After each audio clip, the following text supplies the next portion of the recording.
Spoiler alert, swimming, a popular form of exercise easy on the joints, turns out to not be good for weight loss. You're working hard, burning calories, so why don't the inches and pounds come off? Watch the video to find out.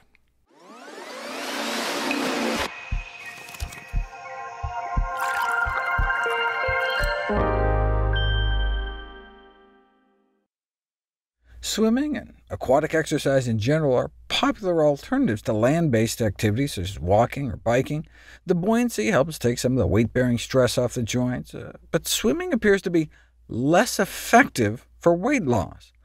Obese women were randomized into an hour a day of walking, cycling, or swimming. 6 months later, the walkers lost an average of 17 pounds. The cyclists lost an average of 19 pounds. And the swimmers didn't lose an ounce. In fact, they actually gained 5 pounds. Gauging skin folds to estimate body fat, the measurement slimmed more than 40% in the walking and cycling groups, but there was no change at all in the swimming group. What's going on? And check this out. The more the women walked, the more they lost weight. The more the women biked, the more they lost weight. But the more laps they did didn't seem to matter. Even an hour a day, no weight loss. What is going on? Well, it turns out that some exercise boosts appetite more than others. See, while land-based exercise does not stimulate a compensatory increase in appetite and calorie intake, the same cannot be said for water-based exercise. In contrast to walking, in contrast to running, and in contrast to cycling, swimming can significantly heighten hunger within hours. This may explain why swimmers tend to have more body fat than runners of equal caliber, even though they may be actually expending more calories during training. If anything, you'd think swimming might lead to even greater weight loss since you're losing heat to the water, but swimming didn't seem to work at all. The cold, it turns out, may actually be the culprit.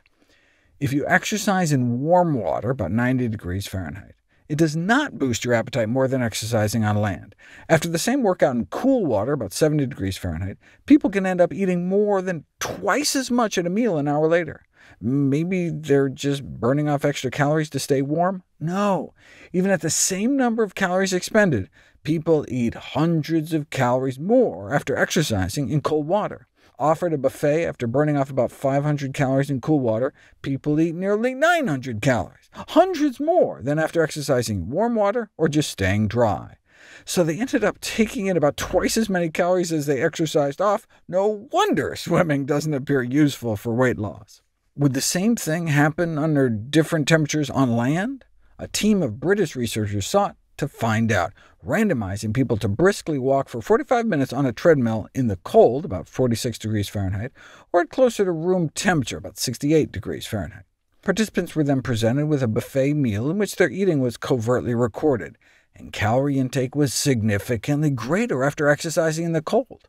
Though walking is often prescribed for overweight individuals, the researchers conclude, if walking was to take place in a cold environment, such as in the winter, then this may stimulate food intake. In the warmer months, though, obesity researchers suggest exercising outdoors may be preferable to an air-conditioned gym. All studies to date on the effects of hot and cold environments have found that exercising in cool water or under cool conditions on land led to an increase in post-workout calorie intake. What about a quick dip in the pool after you exercise? Australian researchers found that immersion in water for 15 minutes, cool or warm, after a running session resulted in increased calorie intake. What is it about getting wet that whets your appetite? Maybe they got a chill after getting out before they could change into dry clothes. This suggests that though a cool shower after workout may be invigorating, it might be better to stick to hot.